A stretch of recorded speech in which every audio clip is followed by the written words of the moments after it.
नर्तन है साधन भव सिंधु तर ले, ऐसा समय फिर आए न आए। सकाई साधन भव सिंधु तर ले,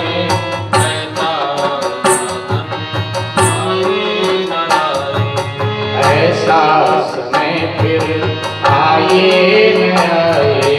ऐसा समय फिर आए न आए।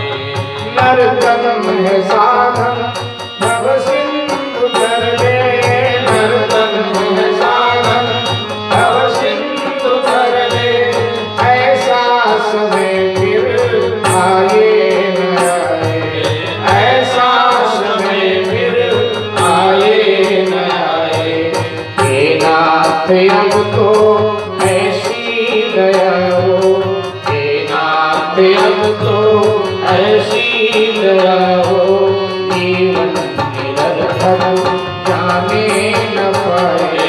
हे नाथ अब तो ऐसी दया हो, जीवन निरर्थक जाने न पाए। हे नाथ अब तो ऐसी दया हो, जीवन निरर्थक जाने न पाए। ये मन न जाने क्या क्या कराए, ये मन न जाने क्या क्या सगाए। ये मन न जाने क्या क्या कराए, ये मन न जाने क्या क्या कराए। कुछ बन न पाए अपने पराए, कुछ बन न पाए अपने पराए। कुछ बन न पाए अपने पराए, कुछ बन न पाए अपने पराए। हे नाथ अब तो ऐसी दया हो, हे नाथ अब तो ऐसी दया हो, जीवन निरर्थक जाने न पाए। जीवन निरर्थक जाने न पाए। जीवन निरर्थक जाने न पाए। जीवन निरर्थक जाने न पाए। संसार में ही आसक्त रहकर, संसार में ही आसक्त रहकर, दिन रात अपने मतलब की कहकर, दिन रात अपने मतलब की कहकर, सुख के लिए लाखों दुख सहकर, सुख के लिए लाखों दुख सहकर, सुख के लिए लाखों दुख सहकर, ये दिन अभी तक वही बिताए। ये दिन अभी तक वही बिताए। हे नाथ अब तो ऐसी दया हो, हे नाथ अब तो ऐसी दया हो, जीवन निरर्थक जाने न पाए। जीवन निरर्थक जाने न पाए। जीवन निरर्थक जाने न पाए। जीवन निरर्थक जाने न पाए। ऐसा जगा दो फिर सो न जाऊं, ऐसा जगा दो हे मेरे ठाकुर, हे मेरे सतगुरु, ऐसी कृपा ऐसा जगा दो फिर सो न जाऊं, ऐसा जगा दो फिर सो न जाऊं। अपने को निष्काम प्रेमी बनाओ, अपने को निष्काम प्रेमी बनाओ। मैं आपको चाहूं और पाऊं, मैं आपको चाहूं और पाऊं। संसार का भय कुछ ले न जाए, संसार का भय कुछ ले न जाए। संसार का भय कुछ ले न जाए,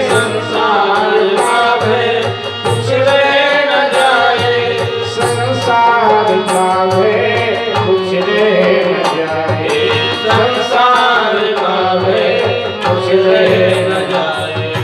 हे नाथ अब तो ऐसी दया हो, हे नाथ अब तो ऐसी दया हो, जीवन निरर्थक जाने न पाए, जीवन निरर्थक जाने न पाए। नर्तन है साधन तब सिंधु कर लो, नर्तन का साधन भव सिंधु कर लो, ऐसा समय फिर आए न आए, ऐसा समय फिर आए न आए, ऐसा समय फिर आए न आए।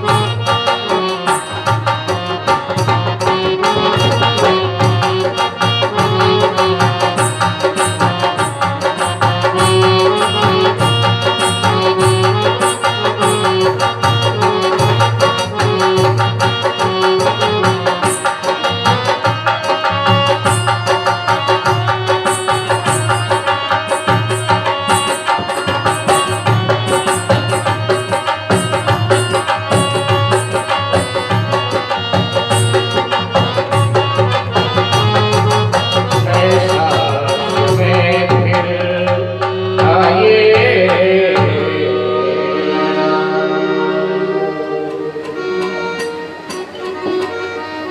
जो समय निकल जाता है वो पुनः हाथ नहीं आता।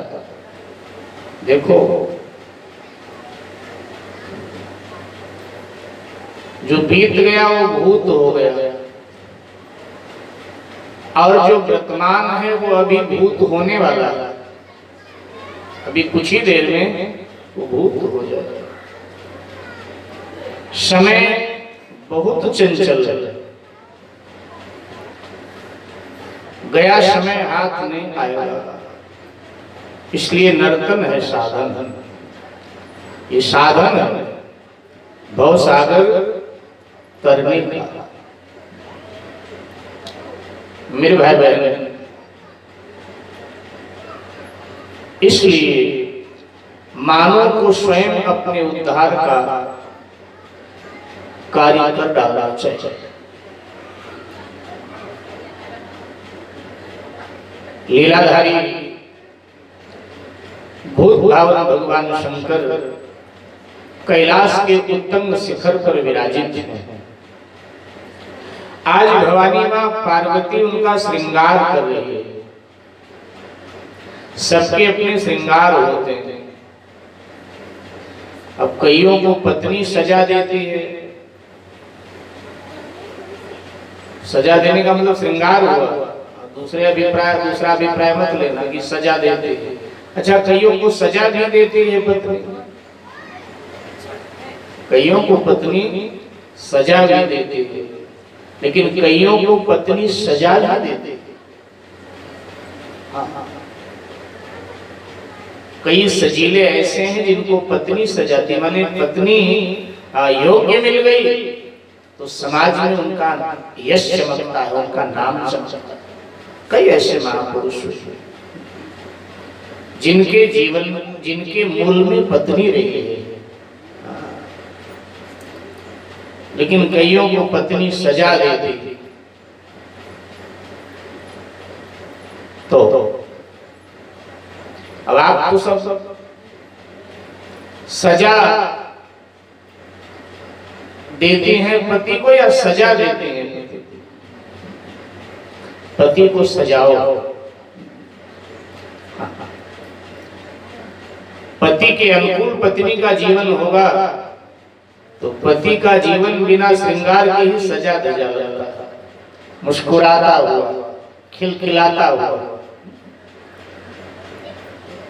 और अगर पत्नी सजा देती है तो फिर पति का जीवन मुरझाया हुआ, उलझा हुआ लगता है। तो यहाँ पार्वती जी सजा रही हैं, बोले श्रृंगार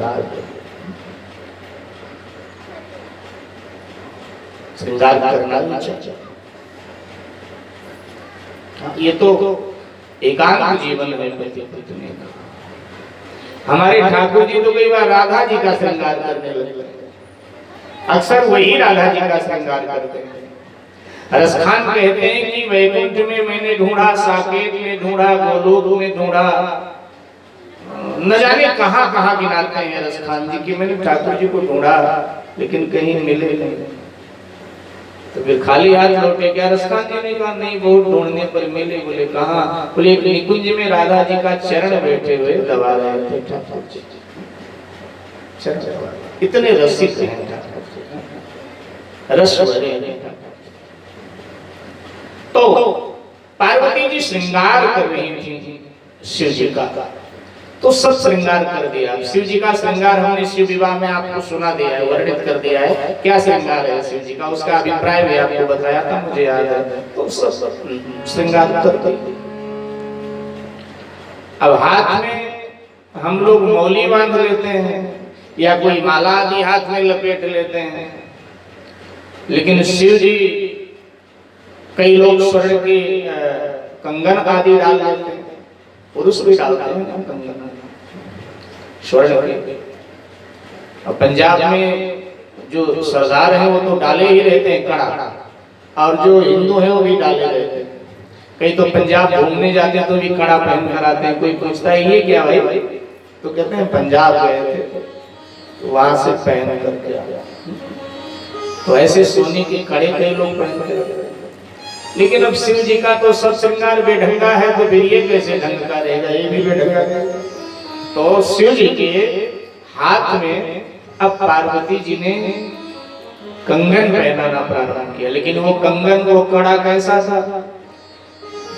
बाएं हाथ में करकोटक नाग को लपेट के कस के बांधा, करकोटक नाग, और दाहिने में बासुकी नाग को लपेट रही थी, बांध रही थी। तो माँ का स्पर्श पाके कई बार संतानें मचल जाती हैं। बेटा उठने ही वाला हो बच्चा, लेकिन माँ पीठ पे हाथ फेर देता, एकदम करवट लेके कुछ बुड़बुड़ा करके फिर लेट जाता। तो अब पार्वती जी तो माँ है, तो अब जैसे ही वो उसको लपेटे तो फिर सरक जाए, फिर सरक जाए, फिर सरक जाए, मचल रहा था। पार्वती माँ को स्नेह भरा क्रोध आ गया। स्नेह भरा क्रोध का अभिप्राय माताएं जल्दी समझे, माताओं को अपने संतानों पर स्नेह भरा क्रोध आता है। वो क्रोध स्नेह से भरा होता है। वो थप्पड़ भी मारती है ना, वो स्नेह से भरा होता है, थप्पड़ मार देती है। और जैसे बच्चा रोने लगा तो एकदम पकड़कर सीने से चिपकाती है और मुंह चूमने लगती है कि नहीं नहीं नहीं मैंने तो ऐसे ही किया था। तो स्नेह भरा थप्पड़, तो ऐसे स्नेह भरा क्रोध किया पार्वती माँ, और एकदम वासुकी के गर्दन को कस के दबाया, खींचा, एक तरफ पूंछ एक तरफ गर्दन को पकड़कर खींचा। और जैसे गर्दन को पकड़कर खींचा, वासुकी का गर्दन दबा तो उनके दोनों नेत्रों से आंसू बिंदु पृथ्वी पर गिर पड़े। शिव जी सृजन के विचार में थे। सारा सृजन ब्रह्मा ही थोड़ा करते हैं, शिव जी स्वयं ही सृजन करते हैं। तो सृजन के विचार में थे। तो जैसे वो आंसू बिंदु गिरे तो पहले दाहिने आंख से आंसू बिंदु गिरा और फिर बाएं आंख से आंसू बिंदु गिरा, और आंसू बिंदु पृथ्वी पर गिरते ही कन्या के रूप में दो कन्या, दाहिने आंख से जो आंसू बिंदु गिरा उससे एक कन्या प्रकट हो गई। तो पार्वती जी एकदम कहने लगी ये क्या हुआ? भोलेनाथ है क्या? बोले तो मेरी इच्छा से। दूसरे आंख से आंसू बिंदु गिरा, उससे भी एक कन्या प्रकट हो गई। शिव जी ने कहा ऐसे मेरी इच्छा से हो, दो कन्या। तो अब कहा कि शिव जी ने, पार्वती जी ने शिव जी से कहा कि इनका नामकरण भी तो कर दो। तो शिव जी ने कहा वासुकी के दाहिने आंख के आंसुबिंदु से जो कन्या प्रकट हुई है वो संसार में जानी जाएगी सुनैना के नाम से, और बाई आंख के आंसुबिंदु से जो कन्या प्रकट हुई है वो संसार में सुलोचना के नाम से जानी जाएगी। अच्छा, वासुकी नाग बड़े दिनों तक मेरी सेवा में रहा है, अब मैं इसको सेवा से मुक्त करना चाहता हूँ। बोले वासुकी, मैं तुम्हें सेवा से मुक्त कर रहा हूँ, इन दोनों कन्याओं को ले जाओ, इनका लालन पालन करो, नागलोक को जाओ। प्रणाम करके वासुकी नाग दोनों कन्याओं को लेकर के नागलोक पधार गए। बोलो शंकर की जय। एकादशी कल है, थोड़ा दम लगा के बोलो शंकर। और एकादशी भी हो तो क्या फर्क पड़ता है, महाराज जी माल तो बहुत खिलाते हैं। जैसे लोग बारात में भोजन करवाते हैं वैसे महाराज कथा में भोजन करवाते हैं। ठीक है, तो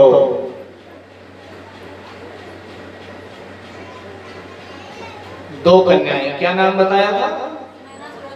सुनैना और सुलोचना।